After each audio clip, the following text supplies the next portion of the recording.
Matty Loves Podcast. Matty Loves Podcast.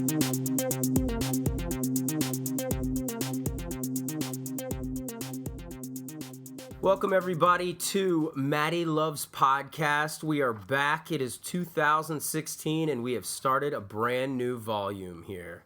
I'm Matt de Simone, your host, and I'm joined as always by Dr. Tom Lucas. My God, man. It's so cool to be starting a new year, starting volume 2 of Matty Loves Podcast. I have tremendously good vibes about the year ahead, man. I don't know where the show is going to go or what things are going to happen, but 2016, man. Yeah. I think it's going to be a year. I hope so. I graduate from college this year like a big boy. April, right? Yeah, well, I think my ceremony's in May, but yeah, it'll be the first week of May. Right, sure. But yeah, so of course, that's exciting for me as I start my life now with, an education, which is so crazy to think about. I don't think 10 years ago I would ever thought that I would be 10 years from that point about ready to finally get my bachelor's degree. I'm really excited about that. But enough about me and all my college stuff. The show is going to be moving forward this year, and of course every Friday you're going to be hearing from me and the street shaman over here, Dr. Tom Lucas. Now, The one thing that I want to say, and this is directly to you folks listening, is that I can't speak for Matty, but I think he would echo my thoughts in that. Doing this show is I love it. Is the most fun that I have in any given week. It's been such a joy to do what we have already done, the first 24 episodes, and I did join you a little bit for the Star Wars spin-off. That was fun. Episodes. Jedi still to come, folks. Jedi. Oh boy, yeah.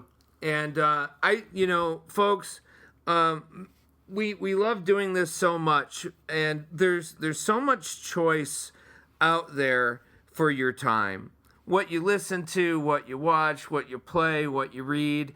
I don't know if there's ever been a time in human history where there was so much choice. Yes. And our little tugboat here is going down that mighty river, and I have a request, and that is, folks, is please tell people about our show. It's a great commute killer. It's our show is done with a lot of love and passion, is designed to give you an opportunity to just sort of sit back, and listen as two guys and sometimes guests go through the stuff that you love as much as we do. Absolutely, and, yeah. If everyone listening to the show could tell a few of their friends and things like that, we can really grow. And with growth will come the opportunity to get to do this more and more. And go places with the show, and it really starts with support. It's free. It's a free show. We will never charge you for this show, and it's done from love. So that is my wish for 2016 out there. It's all I ask of you folks. That's the best way you can support the show, is just tell a friend or share a link.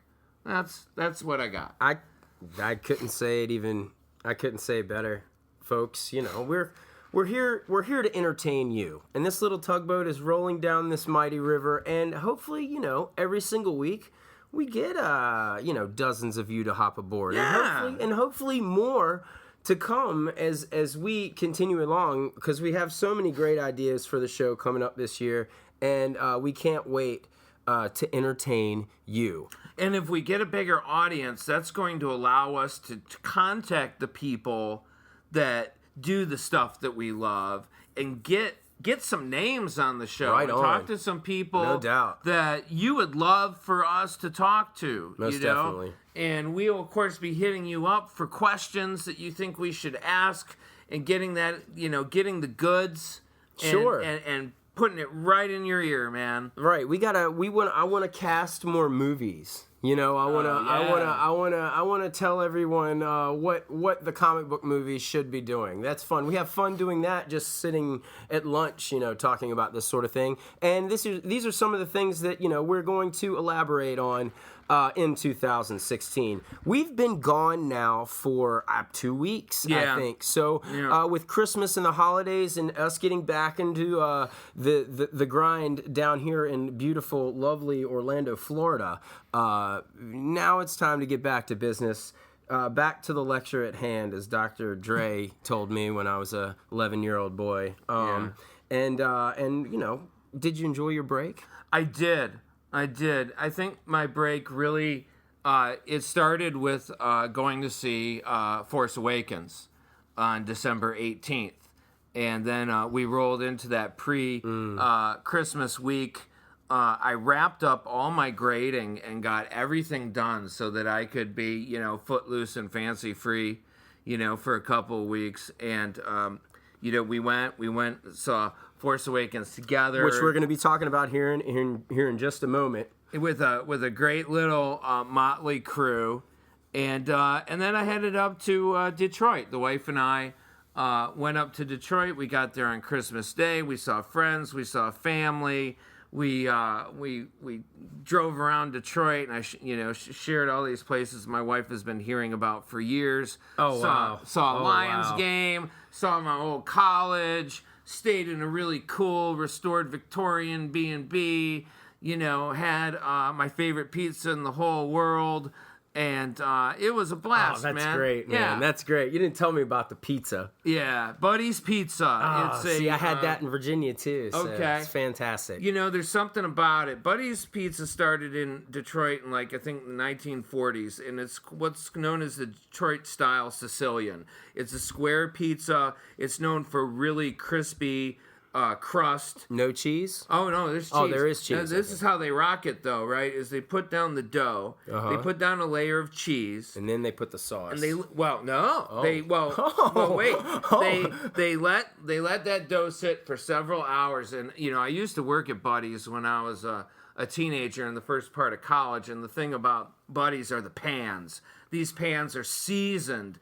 The pans we were using, this is back in the late 80s, early 90s, had to have been 20, 30 years old, right? And all you ever do is you wipe them out. You never wash them. Okay.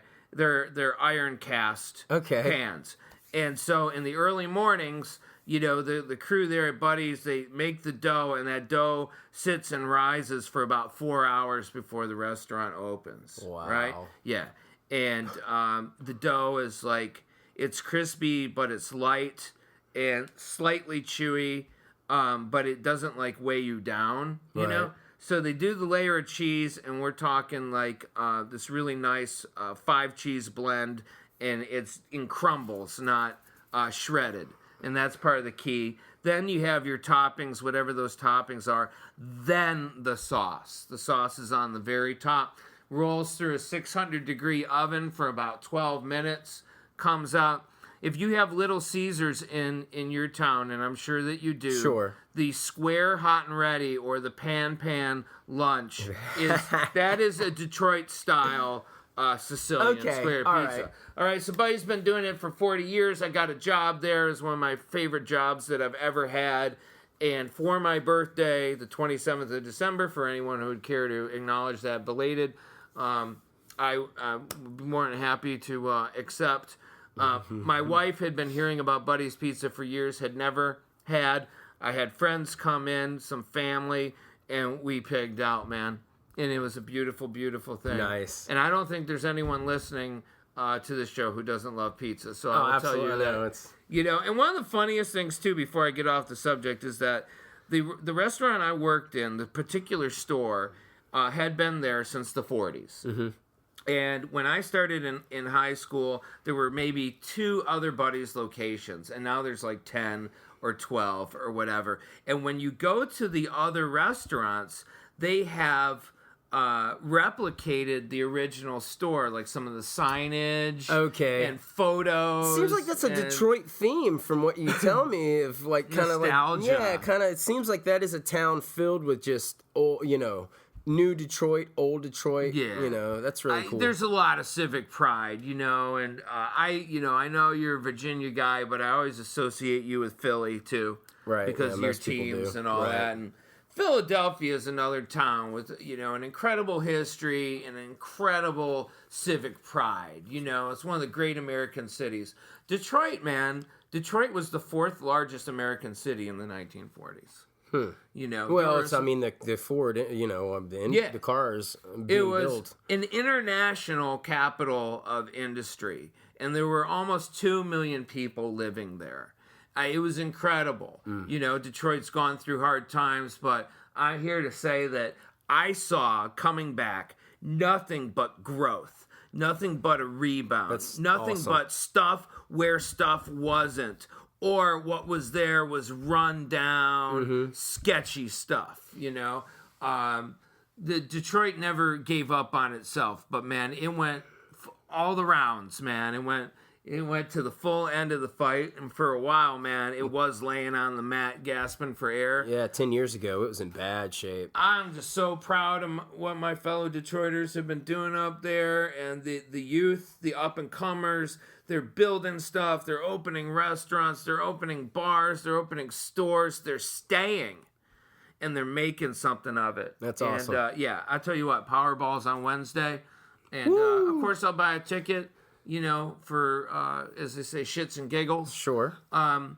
If I won Powerball, I would go up and become the king of Detroit, brother. I would buy blocks of real estate, and I would do some really cool stuff. So my trip home really stirred up the nostalgia pot. I'm an overly sentimental guy as it is, and being there, it brought me back. And also, too, Detroit's always been a great town for comics, man. Comics and geekdom in general. There are some great comic book stores in Detroit. Green Brain Comics, hello. Hope you're out there. Time Travelers.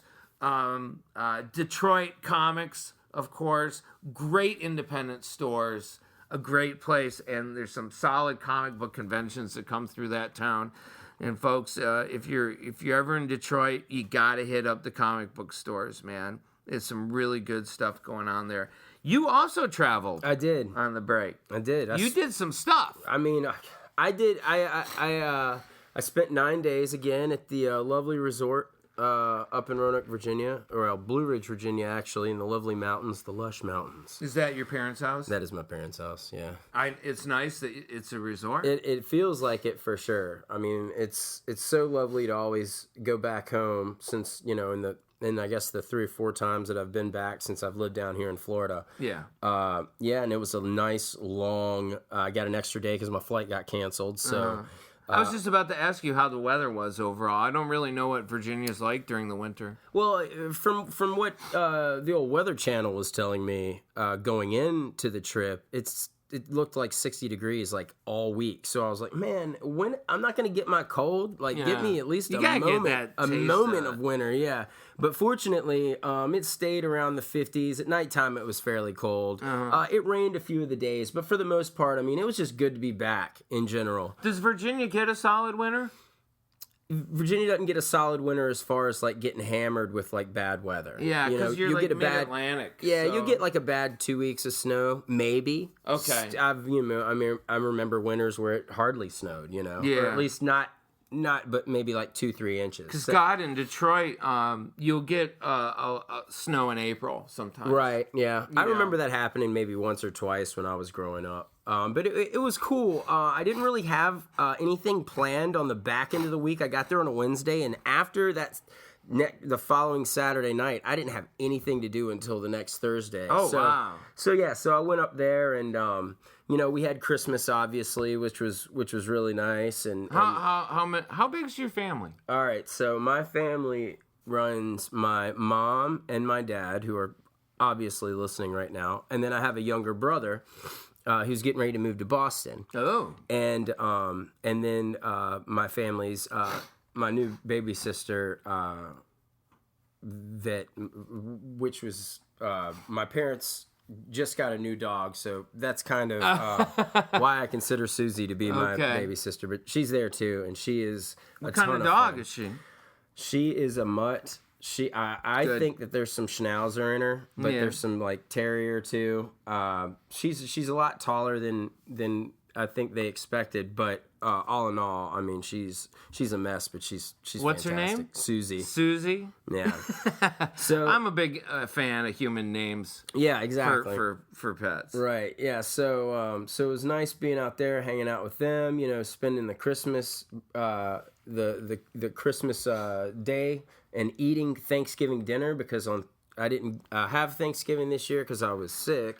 I was under the weather, and also... Did you go up for Thanksgiving? No, but my brother, he wasn't in town either, so what Mom and Dad planned was instead of having Thanksgiving without everyone there, we had Thanksgiving... oh, that's nice. Yeah, and then also, too, there's my granny, she lives there in Blue Ridge as well, so it's... that's pretty much my family. That's, it's a really small family in Virginia. Now, my dad... Yeah.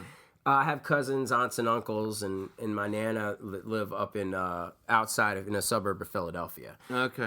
But outside of that, I mean, honestly, that's like all my family. Yeah. As far as the ones that I always saw growing up and still are in contact with today. Well, I got my mom and my stepmom, and that's it. Right. And my dad passed away a few years ago, and the guy that my mother was married to, that's old history. It's my wife's family that makes me feel like I actually have a cool, family, man. So dig it, man. Yeah. So what kind of stuff besides chilling? Did you do anything else of note? The only other goal that I had was professional wrestling. Whoop, whoop, whoop. Yeah, so what's the league that you wrestled and wrestle in? I wrestle for CWF Mid-Atlantic, which is based out of Gibsonville, North Carolina. CWF247.com. Nice. And I gotta support the brothers, man. Yeah, and I went down there and had a little fun with the boys on their biggest event of the year, which is Battlecade, and it's held like Battlecade. Yeah, and I think they're gonna try to do it the day after Christmas now. Every single year, if they can, because I mean everybody's still off of work the day after Christmas. Where was the event? It was in Gibsonville at the new Mid-Atlantic Sportatorium. Okay. How big an audience do you have for something like that? Oh God, they're a few hundred, 1,000, yeah, what? A few hundred. Okay. Die-hard fans. Oh yeah, Die-hard fans. How long has the league been around? Oh my goodness. Well, see, this is the thing that I'm most proud of to say because a lot of independent wrestling promotions all over the country are, they come and they go more or less. How many leagues on average are in operation? Oh shit, man. Time? I mean. It all depends. If you and I want to start one today, that adds another one in Florida. You just got to get on the roster. Yeah, and it all depends on where you live, too, because some states have a commission, and you got to get a license to do all that kind of stuff. So what, 20, 40, 100? Like, how many leagues are out there? I would say in the country, probably hundreds, but they range, and just all depends on who's got the money to back it, Right. But, and also, too, it's also fan support. And CWF Mid-Atlantic's fan support has been amazing. This Battlecade that we had this past year was Battlecade 12. Wow. That's great. Battlecade 12 or Battlecade 13. They're going to kill me. Oh, yeah, they will. I don't have anything in front of me right now. Let's make up for it by just saying that doesn't happen unless you have great fans. We're talking about, like, over a decade running 2 Saturdays because of a the month. Fans. 2 Saturdays a month for over a decade. Wow. That's a ton of shows. Yeah. And not to mention what is it, it's like the a 4-hour? people. It's the same people running it. Wow. Yeah. So solid, good people. Oh, fantastic. Solid, great people. fans. Yes. How many wrestlers in that league? I would say that they have a roster that they can work with.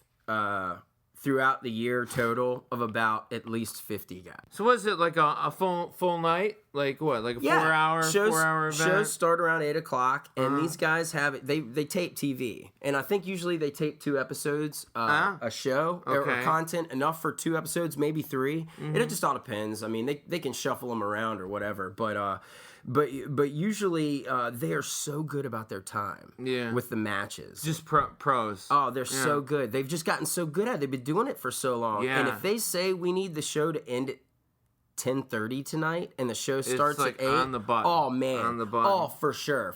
So like in the back, That's they impressive. said if we can get the main event on by 9:30, we are good to go. And sure as shit, that main event on a few minutes before 9:30. Yeah, it's amazing. Wow. It blows my mind, and it's something too that's so funny because I know they think about time so much, you know. But me not being responsible for all that kind of shit, Right. you know, I'm thinking in my head, what are y'all worried about, man? We're gonna get it in. You tell us we got a 8-minute match, you're gonna get a 7.5-minute match probably. Right. You know, and not only that, but everybody works together so well down there, and it's a great thing. And I'm just so proud of them. And 2015 was without a doubt CWF Mid-Atlantic's biggest year. I mean, Really? some of the homegrown talent there has now gone on. Do they move up?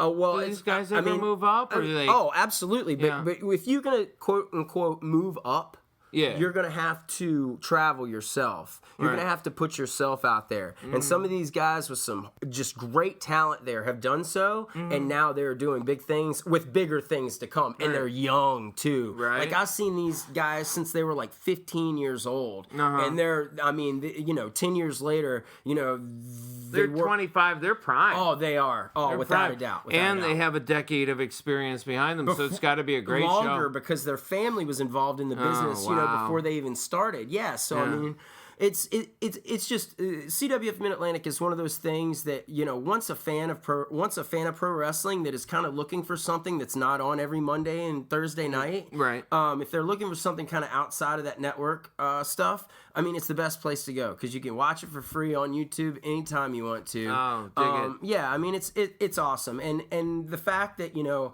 I've been away now from like active competition for like, you know, over 2 years Well, now. you've been down here in Florida sure. getting your studies on Absolutely. and doing all that, and you must have had a bit of an itch, though. Was it Well, exciting that's the whole thing. to? And that's the whole thing. I call them up and I say, hey, I got an itch. Is there any way you can put me on? And they will be like, absolutely. Oh, And that feels that. so good. It does, man. What is, for anyone who is interested? What can you tell us about who you are in the ring? What, like my persona? Your persona. Tell me about your persona, man. Well, Who are you? I mean, honestly, What do you go by? What's your handle? okay, well, I originally started out wrestling as Rock and Roll Matty D. Okay. And that's because my trainer, Jimmy the Boogie Woogie Man Valiant, WWE Hall of Famer, gave me that name. That was your guy? Yeah, he gave me that name. He runs a school in Shawsville, Virginia, a wrestling camp. They're open every single Sunday. You just need to have some training, and you need to get in there and let them know that you know what you're doing. Right, Yeah. exactly. Right. And I mean, you People know, can get hurt. yeah, and I mean, me and my buddies used to kick the shit out of each other in high school in the backyard, you Yeah. know, and shit, like every other wrestler Right. in the world. Sure, So, you were prime. yeah, I was ready to go. So you started off as Rock and Roll Matty D. Yeah, I carried a guitar to the ring with me. Yeah. And Did you wear like rock and roll pants? Like leather, like I don't know, glittery, glammy. Oh yeah, I'm still. All my gear is it's signature eBay.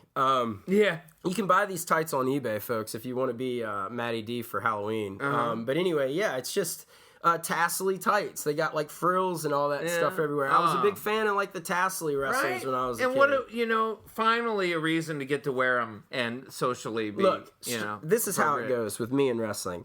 All of my friends growing up, if they had ambition, some of them didn't. No, well, yeah. But if they had any sort of ambition, they would say, "I want to do this," you know, and then this, you know, and all of my friends, and especially the ones that I would like wrestle with, you know, they would all be like, "Yeah, well, I want to do this," you know, or that. And for me, I wanted to be a pro wrestler. You know, I wanted to wrestle in a ring. You wanted to run away and join the circus. Yeah, right? Well, that's basically what it kind of is in a way. It is. I have a tremendous respect for wrestling and the wrestlers and what they do. And but here's my whole thing, and I mean, you can. I mean, circus in a good way is what I meant. Right, of course. Clarify. But if ifs and buts, are candy and nuts, we'd all have a Merry Christmas. But if I were serious enough, and would have jumped in the gym more and put on some pounds and shit, who knows, what I could have done. Guy. But I never focused on wrestling like it was like, this is what I want my job to be. It was just like collecting comic books. Right.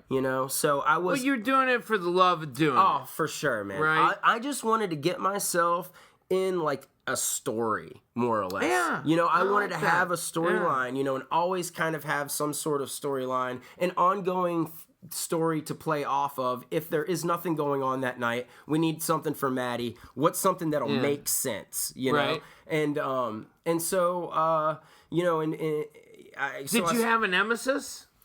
In the very beginning, yes, I did. I had my arch nemesis, like in Virginia, was this guy. His name is Justin Williams, but he went by the name Gregory Versetti. He owns the Basement Toys and Comics that I've told you about on Williamson Road in Roanoke, Basement Virginia. Toys and Comics in Roanoke, Virginia. Yeah. Check it out. Yeah, and so we messed around, beating each other up in the backyard, and then he was the one that was like, well, I want to do this for real, and I was like, no way, man, there's no way. And sure as shit, he and a buddy of mine both started training for real, and they were like, Matt, you have to do it. And this is after a year of them training and working shows and everything. They were like, Matt, you got to jump on. So I didn't even have like official training, and I had my first match in, I think, the late fall of, oh boy, I want to say 2002. Yeah. But it might have been maybe a little later. Were than you that. nervous? Not really, because I've been doing it so much. Right. And I mean, I was wrestling in So front you of must like have just been 15 filled people. with exuberance. Oh, sure. But I mean, there was There's like an nobody adrenaline there. rush that comes out of performing, for being in front of an audience. Oh, for sure. For sure. And that was another reason why, I love to do it so much.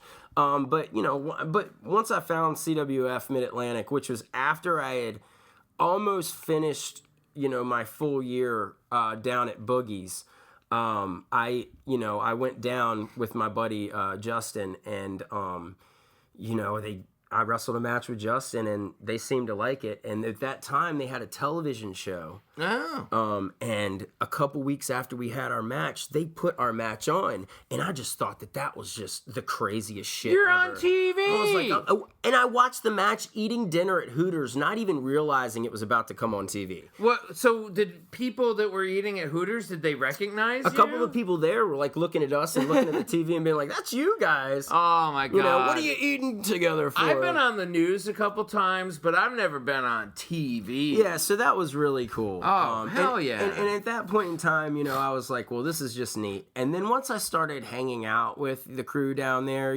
after shows and everything, and realizing that we're all just, a bunch of nerds at the end of the day, it's, the camaraderie down there is fantastic. Oh, the brotherhood must be And once I found intense. them, I didn't want to wrestle anywhere else. And I pretty much didn't, unless it was just You something got to do. League Allegiance. I found my league, man. And once I found my league, I stayed loyal. Well, they sound like great people, man. Yeah.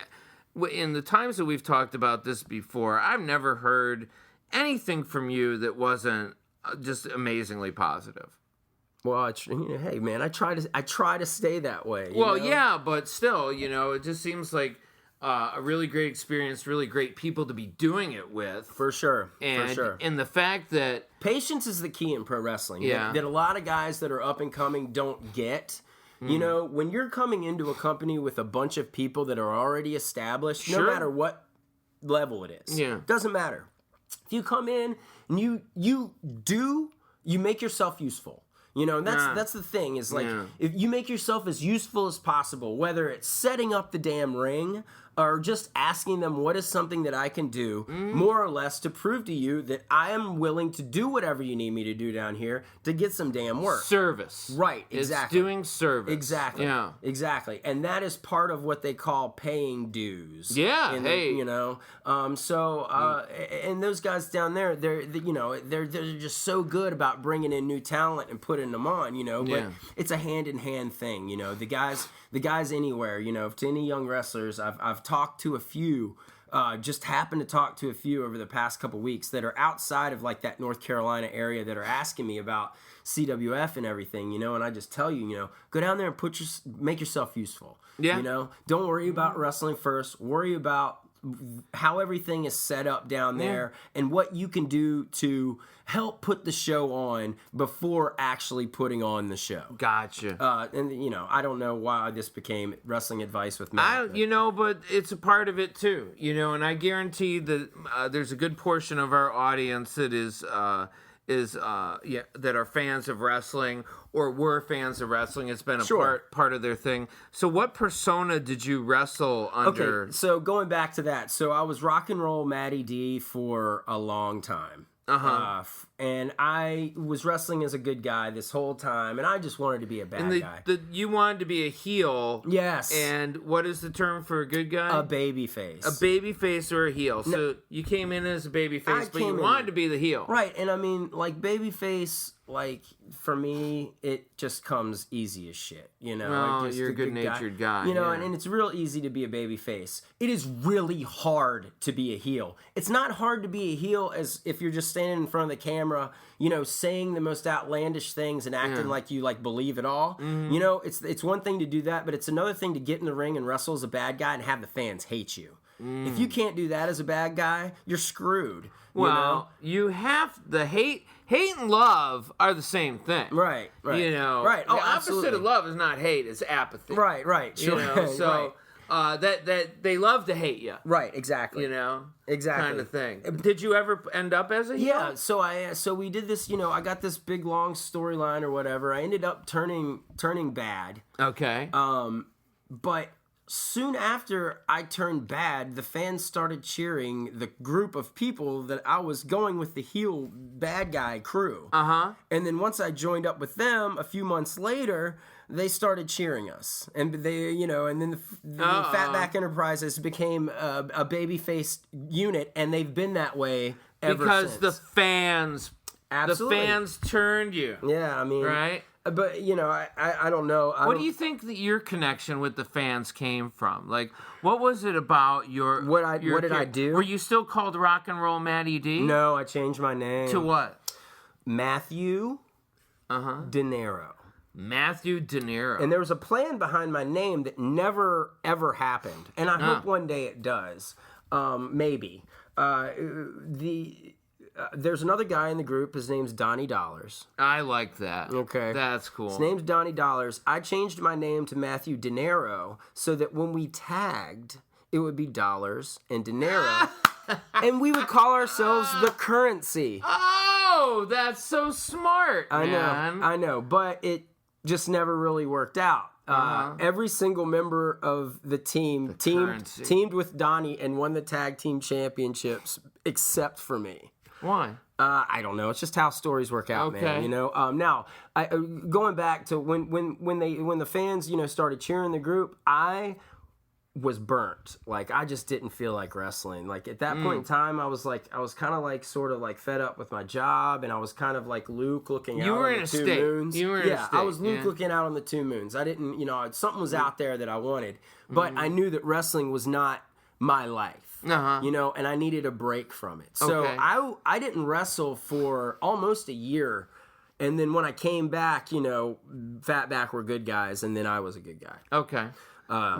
You were remembered by the fans? Yes, I was. Okay. I'm one of the few winners of the CWF Rumble, which is an event they hold every single October, which is a huge battle royal. Oh man. And winning that is, I mean, if you're down in CWF and you've been down there for a while, winning that is a big deal. I bet. For the guy who wins it, you know, they're putting you up there, you know, holding you up, saying this is a guy that we, you know, are want to feature, you know. Right on. And so you know, that means a lot. You know, we have a club. What was it about your persona that you think that really captured the fans? I don't know. I'm not the best wrestler in the world. I mean, I never, you know, and never in my mind did I ever watch any matches of mine and be like, that shit was awesome. Like, Right. if I wrestle, I'll watch my match like if everyone else is watching it after a show or whatever. Right. But if not, Now, last thing is,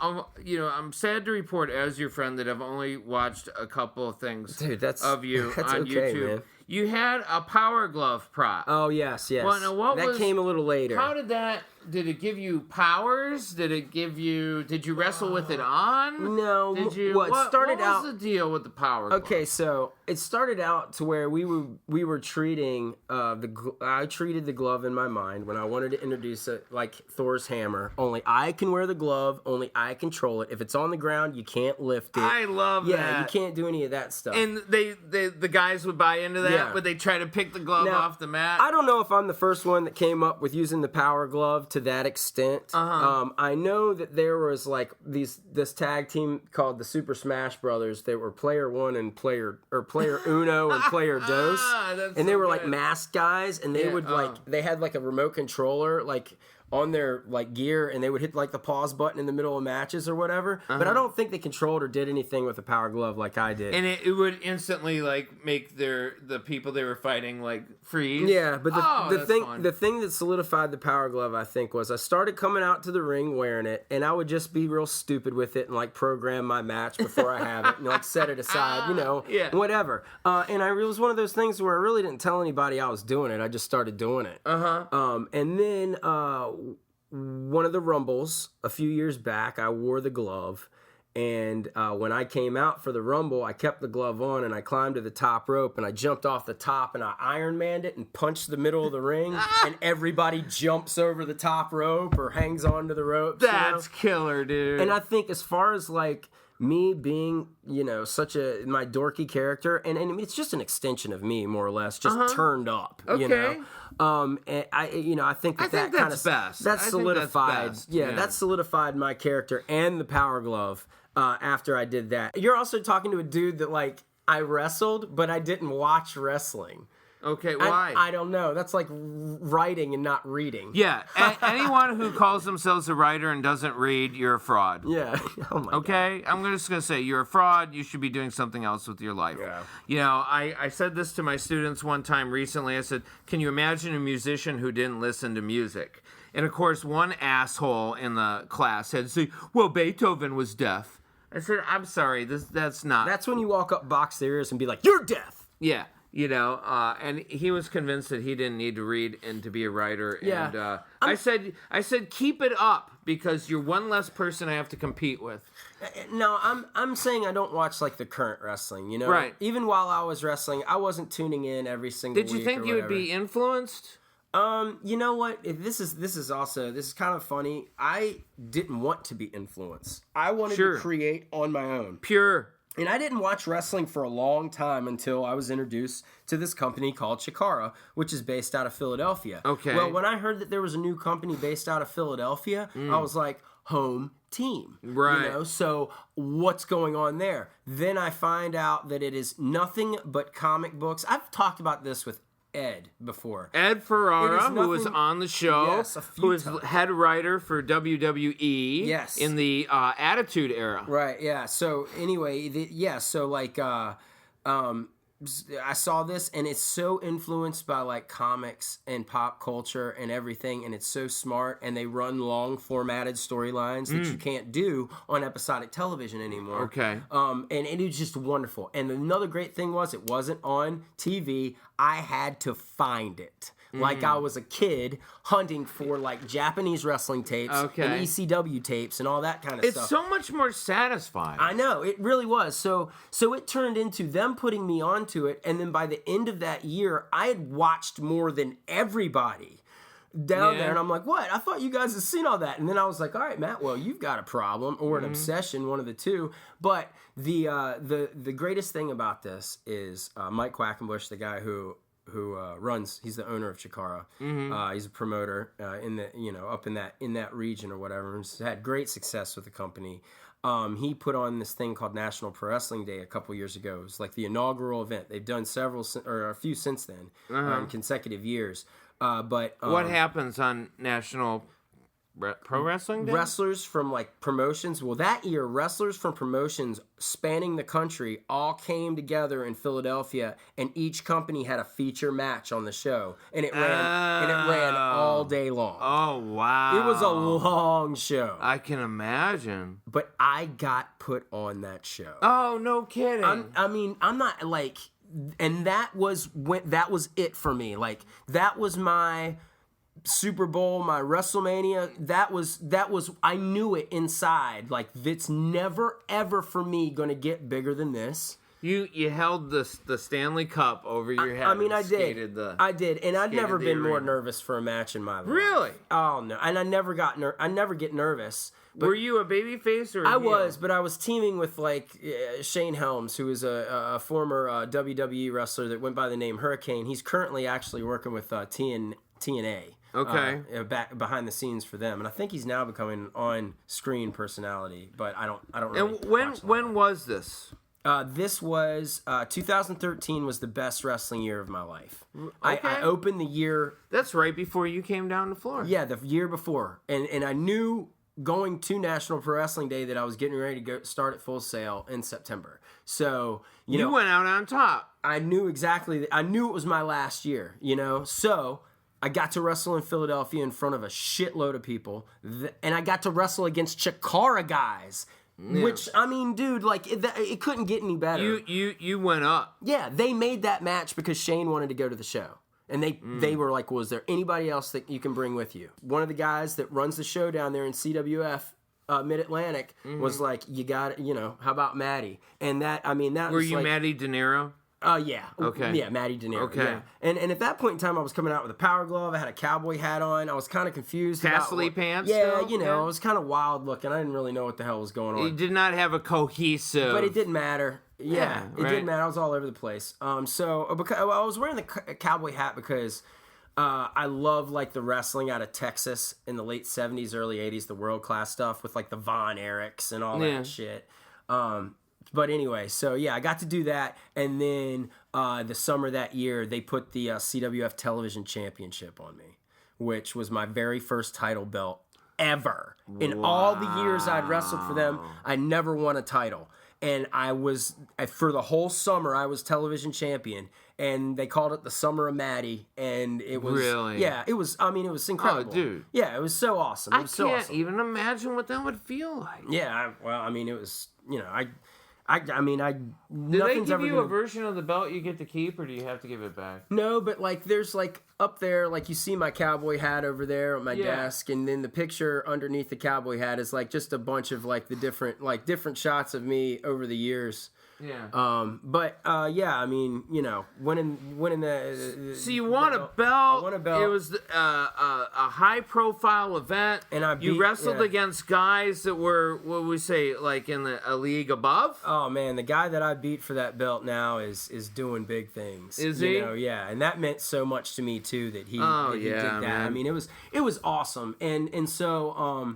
So then I go through the summer, do that. Eventually I lose the belt. What happened? Yeah. It comes and goes. Right, exactly. And then at the end of the year, we had the big send off at the Battlecade, and that was my last match. And I left the ring to "Oh Sherry" by Steve Perry. Oh, that was my request. Yeah. Yeah. So anyway, that was my last full year of wrestling. And then, a couple weeks ago. Well, no, a year ago I wrestled. I came back and I wrestled like it was like an impromptu match. And then I came back and did the thing this past Christmas, which was really fun. So I got to do a little open wrestling. arms. You're back with your brothers. Yes. Did you have a good time? Of course, absolutely. It felt good. Oh yeah, for sure. Felt good. You had fun. Yeah. Did you win? Did you win your match? I got the pin. Oh man, you punk coming out of the rafters, coming in and winning. Now, was it a solo match, tag team? No, this was a 5-on-5. 5-on-5 breakdown. Yeah, it was. So does everyone just go at it? We just all went after each other.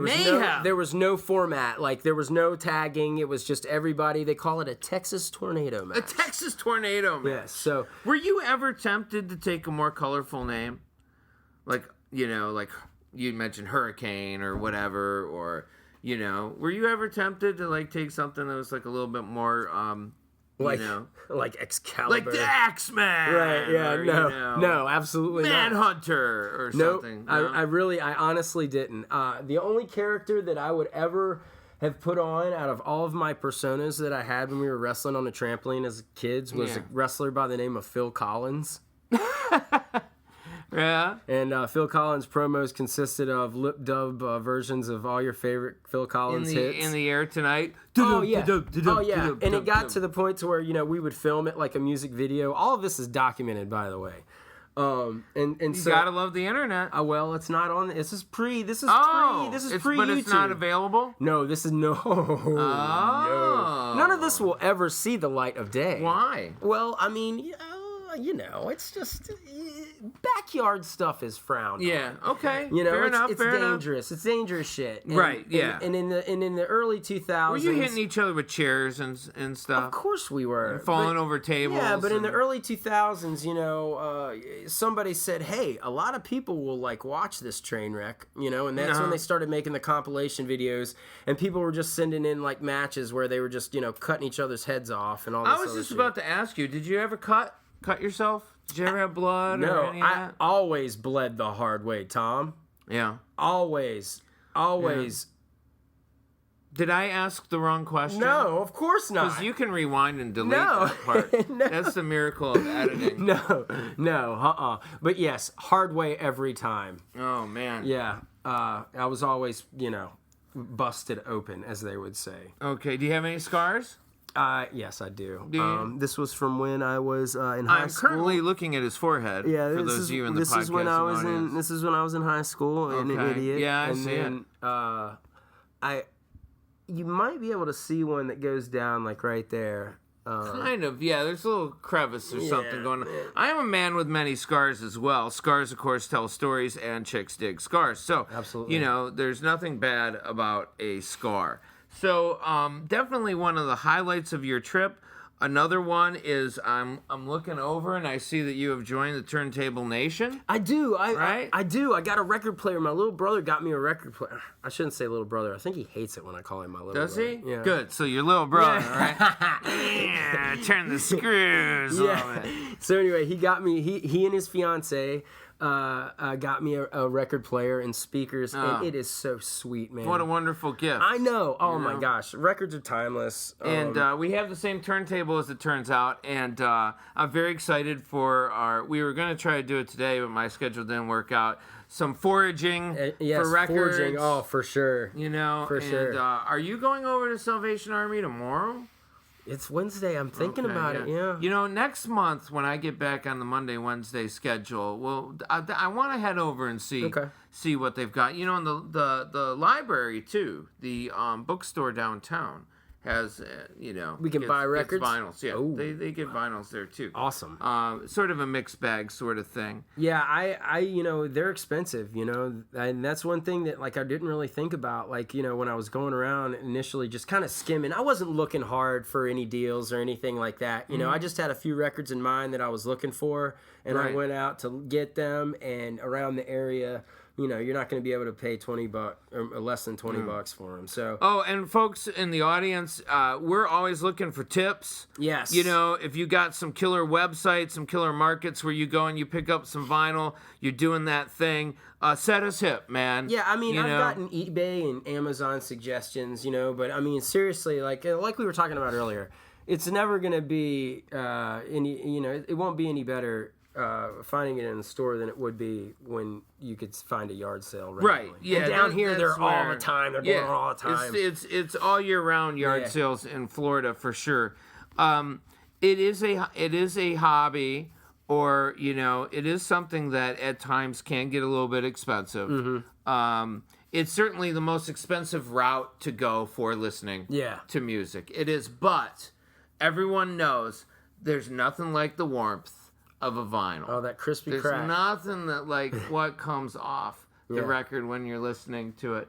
And you have a fantastic, great little setup. You know, you can get totally crazy with that stuff. I got a catalog of audio gear that came to the house for the previous owner of said house. $10,000 turntable. Holy shit. $12,000 set of those tube amps, those glowing And it's yours tube now? amps. Oh, well, I'm saying the catalog. I don't have the gear. But you look at the gear, you know, you could spend as much on a turntable setup as you could a high-end car. You know, like you can go deep down the rabbit hole. And I have to be careful. You know, now, of course, I've never spent $10,000 on a turntable, but, you know, occasionally overpaying for vinyl. And Orlando's a great town, man. There's at least 3 stores. Yes. You know, legit stores where you can go in and pick up vinyl right off the bat. Is it pricey? Yes. I'm not saying that they're bad people for it, because they're charging what the market will bear. Yeah. You know, and people are coming in and they are paying $25 for an old Rolling Stones album. You roll or a up Police into album. Urban Outfitters and pay $35 for a Katy Perry album. Yeah, I know. Do you know that Barnes & Noble over on Colonial carries vinyl too? Oh, don't tell me that. Yeah, they do. They do. So, I don't know what happened here, brother. Oh, But our first show is about time to wrap it up. Is. So it's about time to wrap it up. we are issue 1 of volume 2. And what kind of things do you think our listeners are going to be experiencing in volume 2? One thing that I would hope they would be asking is, why on earth didn't Matt and Tom talk about Star Wars here in this first issue episode of volume 2? And I'm going to tell you why. The Force is napping. Right. No, why? Well, you're going to have to join us for episode 2 of volume 2. Episode 2 is going to be... Because we got a lot to talk about as far as this. So this is our recap saying, hello, everyone. We're back. Better than ever. We're so looking forward to 2016. Tom, you got anything else you want to add? Next month I will be a featured reader at a local brand new spoken word event that's going to happen on a monthly basis. Cool. There will be more information for that, but I was very excited to host Todd Kavenis, who's been a long-running host of literary events, spoken word events in the Orlando area, messaged me and asked me if I would be a featured reader. Also, too, I read as a part of a series called There Will Be Words, which is a very long-running Orlando series. Last Halloween, you got came to experience out, that, yes. You know, and I read my little tale and the necromancer who messes up. And it turns out that, and I didn't know this, but they do a voting for best of. And I made it to the second round of best of There Will Be Words. The round will close January 15th, and then hopefully we'll make it to the final round. Wow. And I think I get invited back to read, or I might end up having that piece published.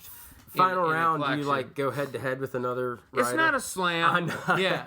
But I personally don't do well with slams. Is that what a slam is? Two writers a poetry slam or an open word slam is like a rap battle, if you will.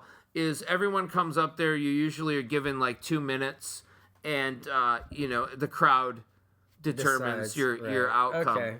Okay. Some people really like the slams. I'm a very competitive guy, but that's not really been an area that I've explored. Years ago, I was the host of the open mic, the spoken word tent at Lollapalooza 1 year for their Detroit area date, and I ran a slam to see who would read for me that day. They can be fun. Some people really dig it. So I have a couple of cool things going on the open mic thing, and then I'm also trying to figure out what my next move is as a writer. What is going to be the next book? What is going to be the next great move? What is it going to be? I don't know. Part of me also wants to write a screenplay really, really bad. I'd like to have a screenplay or two out there and try to take that around town. Screenplays are fun. As a writer, if you've got the chops to at least carry a story for 90, 100 pages, right? Why not? Why not? Right, exactly. And I love film, and I would like to give it a shot. So there's a part of me that's thinking, hey, you know what? Instead of a book, let's take 3 months. Let's bang a script out, and let's send that around town. See if we can get an agent. See if we can do something with that. So, Matty Loves Podcast presents Tom and Matt's movie. Right? Oh, and then 2, maybe in our next episode, I'd also like to discuss, and maybe this is just a conversation we need to have behind the scenes, our little Star Wars storytelling project. Oh, Jesus. That we talked about in a couple of shows ago. Yes. And I know you did some work on our story. On the break, yeah, I did. I haven't really, I'll be honest, I haven't really looked at it. Well, so we might need to have to talk about that a little bit. And what we're going to do with it. Yes. But delving a little bit into the fan fictione. Yeah, why not? If you will, the Star Wars universe. What better universe to play For sure. in? For sure. So, let's wrap it up, dude. Yeah, man. So for Dr. Tom, I'm Matt de Simone. Thank you so much for listening to Episode 1, Volume 2 of Matty Loves Podcast. We will see you again next week. Bye-bye. Matty Loves Podcast. Matty Loves Podcast.